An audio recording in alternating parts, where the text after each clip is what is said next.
importante. Dito naman, anything goes. Thank you very much, Coach. Okay. Miss Ami. Ano, Papi? Hello, kayo ay isang police. Opo, nakasign po ako sa QCP, Mobile Patrol Unit, sir. Kami yung nag-iikot sa AOR ng Quezon City. Kayo yung nag-iikot. Nakasakay po kami sa ano? Sa gabi po, Papi, kailangan ng flashlight para makita ang lahat. Hindi pwede itatago. Ganun po kami. Talaga? Why? Tanong ko lang ha, para alam natin yung mga kabataan. Kasi nahuli ako natin, high school ako eh. Hindi totoo to ha. Nahuli ako, pero wala kami ginagawa. Sige po. I'm just praying. Okay, yung mga panahon na yun, sabihin kayo sa circle. Kayo totoo yan. Alam ko, lahat kayo ginawa niyo yun eh. Sa kayo circle, pag may madilim na may puno doon, di ba high school ka, syempre eh. Ang totoo to ha, doon ka. Ang galing nyo. Hindi namin nararamdaman yung police of Pasig. Kakatokit, tok. O yan, yan. Wala kayo nahuli sa akin. Wala. Sir, Papi, ganito po yan, ha? Paano yan? Anong kaso? Ay, hindi po yan sa kaso. Kinicheck lang po.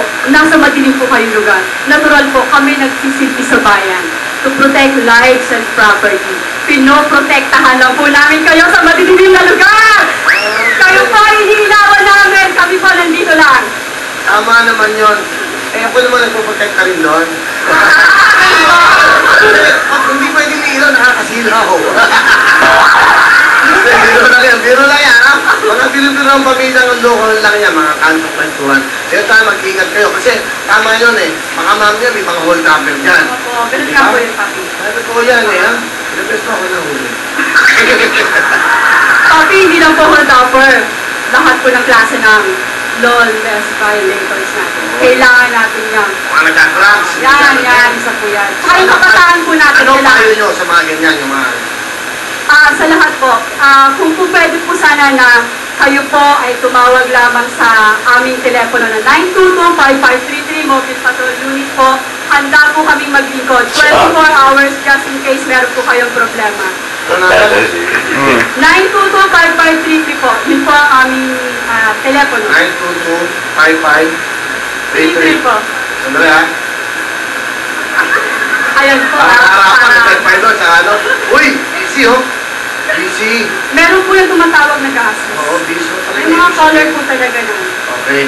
Ayan, busy. Yan na. Sino kasama nyo? Kapatid ko po, Papi. Pero... Okay. Ikaw ba hinuli mo? Ikaw ba yung hinuli? Kamusta naman ang bilang isang kapalit na isang police woman? Ayun po. Ano trabaho mo? Ano trabaho mo? Bahay lang po. Kilala kita eh. Yung puro mong ganyan, mukhang masipag ka. Ano? Kaya tawa ka na? Meron po. Wala na anak? Tatatlo na po. Okay. Pero ang laking bagay may kapatid ka, syempre na, police woman. Nagsisilbi sa bayan. Proud ka dapat. Ano gusto mo sabihin? Ingat ka sa pag-iikot, patrol. May encounter kasi na kung ano. Tama. Ikaw ba? Ano bang plano mo sa buhay? Ikaw. Ayaw mo mga police din? Ano ba? Ano bang hindi ka nagkatrabaho? Ano natin mo trabaho?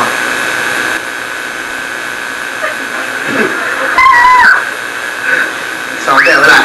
So, anong gusto mong gawin? Pasok yung trabaho ngayon? Sa bahay lang. Ano gusto mo sabihin sa kapatid mo? Papi, nagbabapuan sa'yo kasi talaga natutulalasan. Kung ano, huli mo na to. Kapatid, nandito lang ako. Kahit anong problema, takbuhan mo lang ako.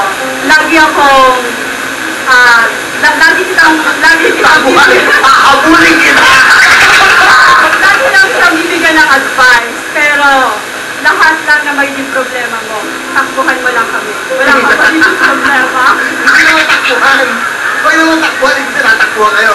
Lumapit ka lang sa amin. Ayun, tama. Kung tatakbuhan na, pakakala, starter ka. Ayun na, okay. Ano din yun? Okay na. Ano na? Sa mga ano mo, sa asawa mo, ano gusto mo sabihin? Mahal na mahal kita. I like you. Thank you very much. Alam, Miss Ami. Kakatawa yung kapatid mo eh. Yun ang mga barkada ko. Hindi lang, iinom lang kami, wala kami ginagawa. Banding kami, banding. Banding, maganda. Yun naman sa kasama, dahil yun mga yan.